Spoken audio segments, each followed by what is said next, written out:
What's up, everybody? Got some old Viking swag on today. Um, Article for the day was on volume versus intensity and when it actually makes sense to start adding more volume. Because I think that a lot of times, I've talked about this before, but people feel like they need to start adding in more volume in order to get fitter, right? But if you remember a couple of videos ago, if you've watched some of these, and maybe you caught this one, I talked about how your body responds differently to different types of exercise, right? So those shorter, more intense exercise sessions, your body responds differently than if you were to do a long, drawn out, slower session, right? So, in the CrossFit world, anyway, the best results are seen in those shorter duration workouts where the intensity is a little bit higher. So, especially at the start, we're focusing on less volume and slowly building up your intensity.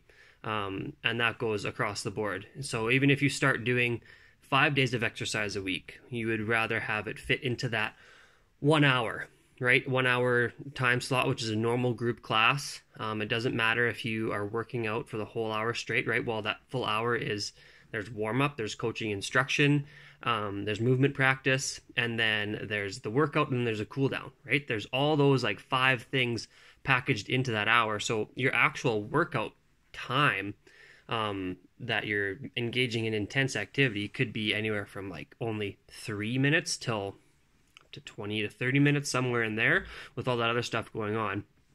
But the idea is that you'd rather have a higher intensity for shorter than a lower intensity for longer, especially at the beginning when you're just getting started and you're learning.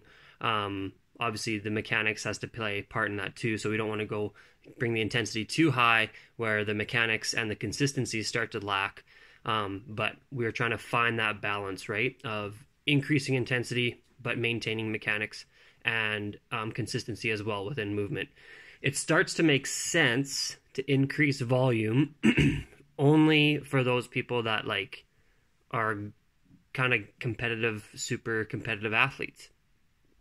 If you're thinking about like CrossFit regionals, or used to be regionals, but now I guess CrossFit Games athletes, they're actually having to compete in multiple events and multiple workouts a day. But when you look at those workouts, they're usually different types of workouts, right? It's not like they're doing two hard 11-minute AMRAPs or something like that in the same day. It's usually like a shorter one or a single modality exercise that's a little bit shorter. Let's say they do like a sprint, or there was one workout in the games that I'm thinking of that was like 30 muscle ups for time or something like that. Like, it's a single modality thing. The next workout is going to be like a couplet or a triplet that focuses on different body parts, right? Maybe it's, if it was a muscle up thing, maybe the next workout is squatting and running and biking or something like that, right? So it's different, and that's kind of the key thing. So even if you're going to start doing multiple sessions a day, making sure that one's maybe a little bit shorter, higher intensity. If you're resting throughout the day and then you tackle another one a few hours later, that's a little bit longer and slower paced. Or maybe you do a strength day and then a shorter intense one a little bit later in the day or something like that. So you're switching up the type of workout you're doing if you're going to do multiple sessions a day. It also only makes sense to start doing multiple sessions a day if you're in the gym, let's say in a typical CrossFit gym, and you are able to do all of the workouts, or the vast majority, like 99% of the workouts, you're able to do them as prescribed. So that means level 3 RX level. If you're not at that point yet, as Greg Glassman says, to have good fitness, like for health, then more than an hour is not better.